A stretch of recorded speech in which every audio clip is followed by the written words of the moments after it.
Bonsoir et bienvenue pour ce mercredi soir et toujours la lettre Paul adresse à l'église d'Éphèse et le chapitre 5, le verset 25 à 33. Marie, aimez vos femmes comme Christ a aimé l'église et s'est livré lui-même pour elle, afin de la sanctifier par la parole après l'avoir purifiée par le baptême d'eau, afin de faire paraître devant lui cette Église glorieuse, sans tache, ni ride, ni rien de semblable, mais sainte et irrépréhensible. C'est ainsi que le mari doit aimer leur femme comme leur propre corps. Celui qui aime sa femme s'aime lui-même. Car jamais personne n'a à haïr sa propre chair, mais il la nourrit et en prend soin, comme Christ le fait pour l'Église. Parce que nous sommes membres de son corps, c'est pourquoi l'homme quittera son père et sa mère et s'attachera à sa femme, et les deux deviendront une seule chair. Ce mystère est grand, je dire cela par rapport à Christ et à l'Église. Du reste que chacun de vous aime sa femme comme lui-même et que la femme respecte son mari. Que Dieu bénisse la lecture de sa parole et que Dieu bénisse ceux qui peuvent nous de l'étranger comme ceux qui peuvent nous localement. Merci d'être connectés pour ce mercredi soir. Et l'objectif de Paul dans cette lettre est l'envie amène les hommes, les maris et cette responsabilité vis-à-vis des autres madames, des autres femmes, des autres épouses, et il prend l'exemple de la relation que Jésus est né avec l'Église pour expliquer au mari leur responsabilité vis-à-vis de la femme. Et le verset 29 dit-nous comme ça, « Car jamais personne n'a haï son propre chair, mais il la nourrit et en prend soin, comme Christ le fait pour l'Église, qui veut dire il la nourrit et en prend soin. » Et là, nous trouvons de ce qu'il est clair, au fait, l'anglais dit « to nourish and to cherish ». Et là, nous trouvons qu'il dit « nourrit » et prendre soin.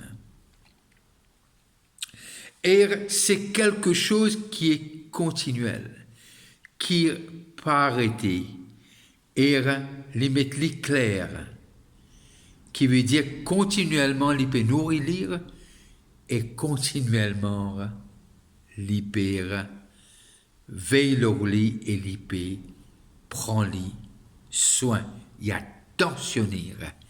Et il prend cet exemple et pour expliquer au mari comment aimer et comment prendre soin. Très souvent de fois, lorsque nous guidons sa portion-là, il fait beaucoup référence aux les noces de l'agneau, qui Apocalypse dit et qui nous guettait encore après. Mais simplement, nous arrivons à comprendre ce que la mort de Jésus, c'est pas la fin de toute chose. La mort de Jésus, bien sûr, c'est le prix payé, mais en ce qui nous concerne, c'est le commencement de quelque chose. Je le redis. La mort de Jésus, bien qu'il, c'est là que tu dire tout est accompli, tout est fini, mais en ce qui nous concerne, c'est là qu'il s'est commencé.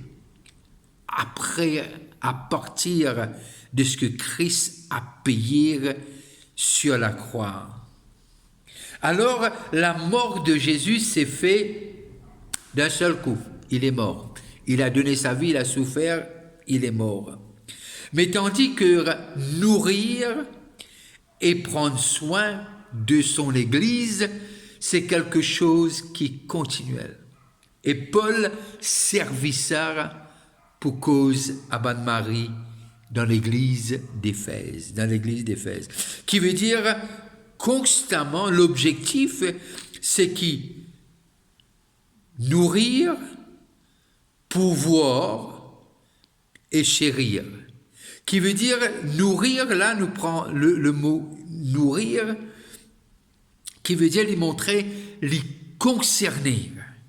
Jésus est concerné de l'état de santé, de la croissance et développement de l'Église et de ce bien-être. Alors, lui montrer qu'il, lorsque nous lisons le chapitre 4 et le verset 11 à 16 dans ce livre d'Éphésiens, et voilà qu'il dit nous. Et il a donné les uns comme apôtres, les autres comme prophètes, les autres comme évangélistes, les autres comme pasteurs et docteurs, pour le perfectionnement des saints, en vue de l'œuvre du ministère et l'édification du corps de Christ. Du corps de Christ, qui veut dire l'Église.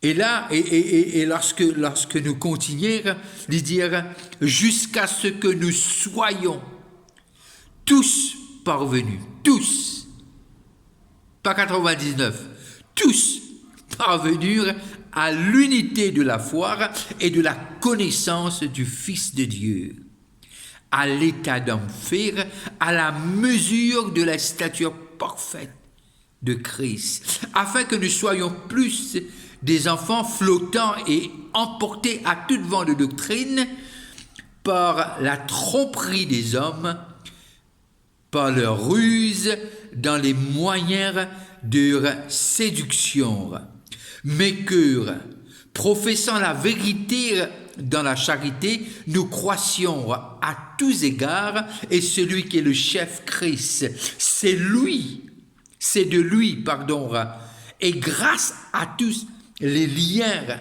de son assistance, que tous les corps bien coordonnés, en formant un solide assemblage, tirent son accroissement selon la force qui convient à chacune de ses parties et s'édifie lui-même dans la charité.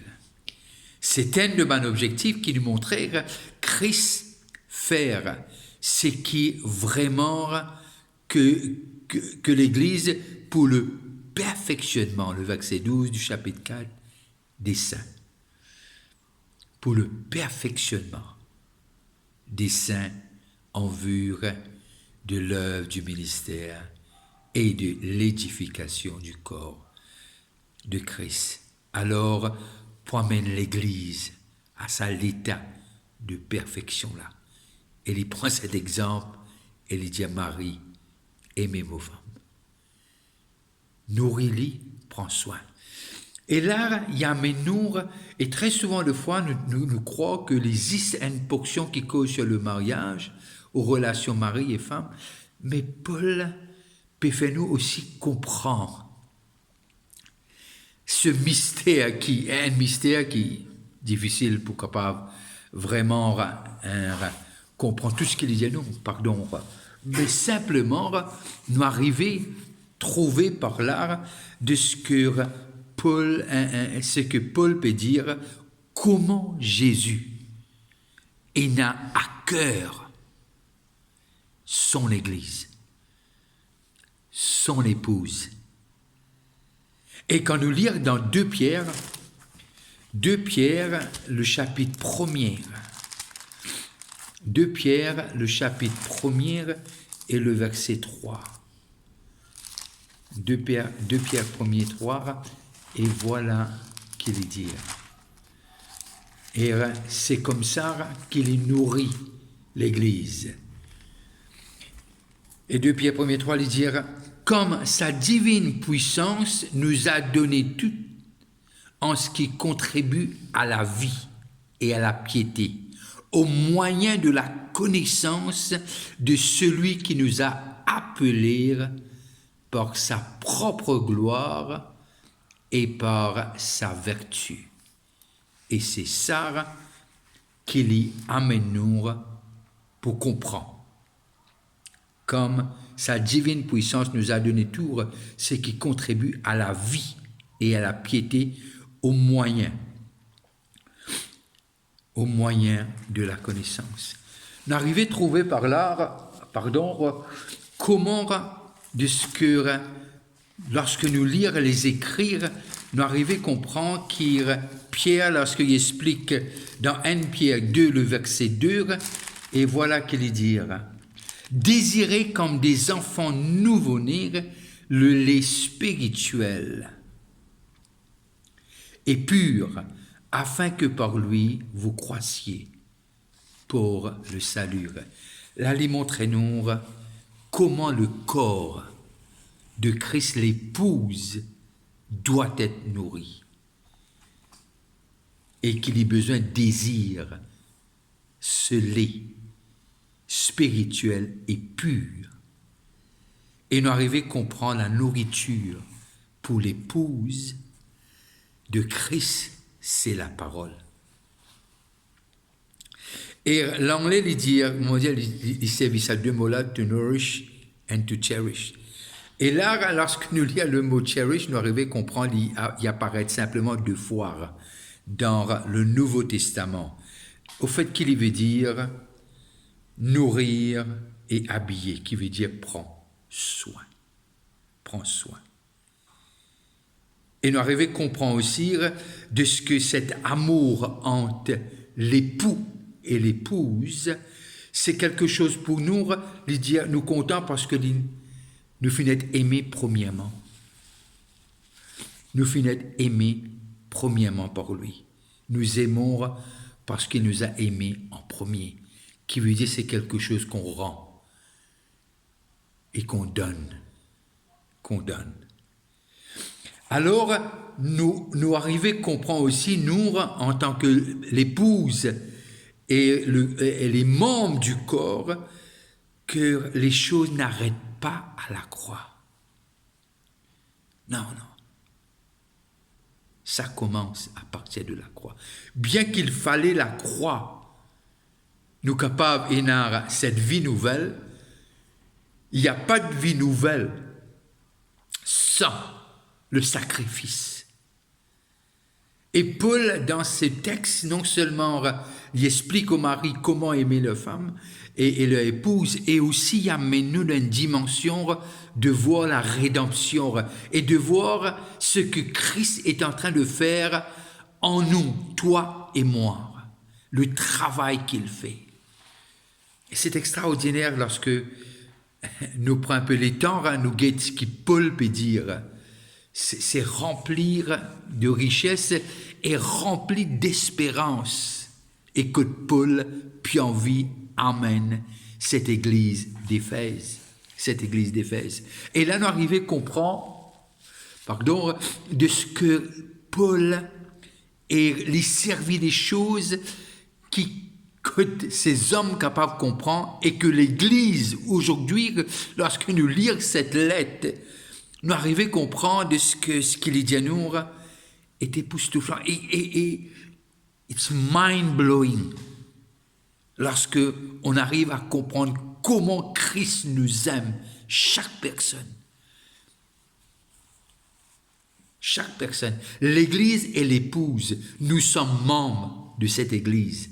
Alors, nous formons partie, nous tous ensemble, nous sommes l'épouse de Christ. Et tout ce qui Paul peut dire, il y a nous dans le verset 27 d'Éphésiens 5, et là nous arrivons à comprendre quelque chose. Marie aimée, le verset 27, afin de faire paraître, et tout culmine vers cet objectif, afin de faire paraître devant lui cette Église glorieuse, sans tache, ni ride, ni rien de semblable, mais sainte et irrépréhensible.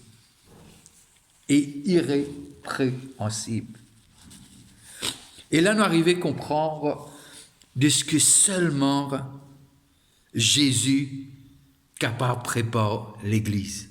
Simplement, il n'y a que l'époux qui est capable de préparer l'épouse. Quelle dimension! Personne d'autre ne peut le faire. Pourquoi? Parce que personne ne l'a racheté au prix de leur sang. Ce n'est que Dieu lui-même. Là, on parle de Jésus, cette deuxième personne de la Trinité. Personne pas capable amène-nous et prépare-nous, sauf l'époux et lui seul. Et c'est quelque chose qui donne à réfléchir. C'est quelque chose qui fait nous comprendre que celui qui a commencé en nous cette bonne œuvre, il va l'achever, il va terminer. Non seulement qu'il va le terminer, personne ne l'empêchera, même pas le diable. Parce que Jésus ne perd jamais. Je le redis, Jésus ne perd jamais. Ne perd jamais. Peut-être vous dire, moi, Rabir, lorsque il dit comme ça, afin de faire paraître devant lui cette église glorieuse, sans tache ni ride. Vous connaissez, mot penser, il besoin d'un peu l'acide, peut-être dans cela, mais pas mal l'acide pour briller le nom. Et il y a une tasse capable de s'utiliser ça avec un quitteuse, détergent ou quoi, qui est capable de tirer une tasse. Ou peut dire moi, mais ride.